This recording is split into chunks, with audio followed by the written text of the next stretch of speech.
ధ్యానం నీలాతుంగస్తనగిరితటీ సుప్తముద్బోధ్య కృష్ణం పారార్ధ్యం స్వం శృతిశతశిరసిద్ధమధ్యాపయంతి స్వోచ్ఛిష్టాయాం స్రజనిగళితం యా బలాత్కృత్య భుంక్తే గోదా తస్యై నమ ఇదమిదం భూయ ఏవాస్తు భూయః.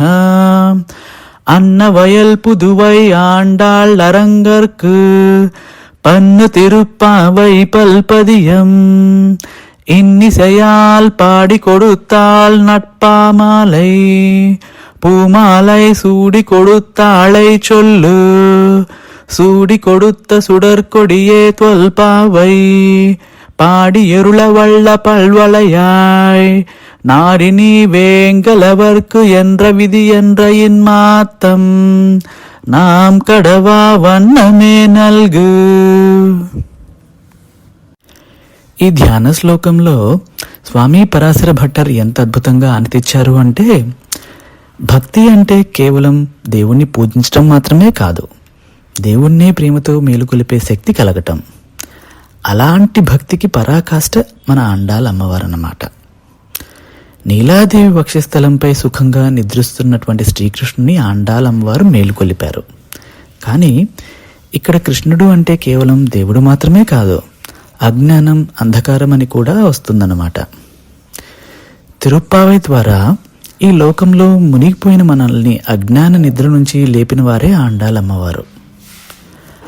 ఆమె భగవంతునికే తన బాధ్యతను గుర్తు చేశారు. లేచిరా స్వామి, జీవాత్మలను రక్షించటం నీ ధర్మం అని మేలుకొలిపారన్నమాట స్వామిని.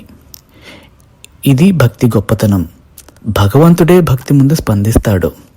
ఇక ఆండాళ్ అమ్మవారు చేసిన అత్యంత అద్భుతమైన పని ఏమిటంటే, దేవునికి అర్పించాల్సిన తులసి మాలను ముందుగా తానే ధరించటం. కానీ దేవుడు ఏమన్నారో తెలుసా? ఆమె ధరించిన మాలే నేను ధరిస్తాను, నాకు కావాలి అని అన్నారన్నమాట. అందుకే ఆండాళ్ అమ్మవారి పేరు సూడి కొడుత్త సుడర్కొడి, అనగా దేవుణ్ణే ప్రేమతో బంధించిన వెలుగు అని అర్థం అన్నమాట. అనగా దేవుణ్ణే ప్రేమతో బంధించిన వెలుగు అని అర్థం. చివరగా స్వామి పరాశర భట్టర్ ఏమన్నారంటే, ఇలాంటి మహిమలు కలిగిన గోదా అమ్మవారికి మళ్ళీ మళ్ళీ ఎప్పటికీ నా నమస్కారములు అని అన్నారు. ఆండాళ్ అమ్మవారు దేవుణ్ణే మేలుకొలిపారు, మనల్ని మంచి మార్గంలో నడిపించారు, భగవంతుణ్ణే ప్రేమతో బంధించారు. అందుకే తిరుప్పావై దేవుణ్ణి చేరే దివ్య మార్గం అని అందరూ అంటారన్నమాట. ఆండాళ్ తిరువడిగలే శరణం.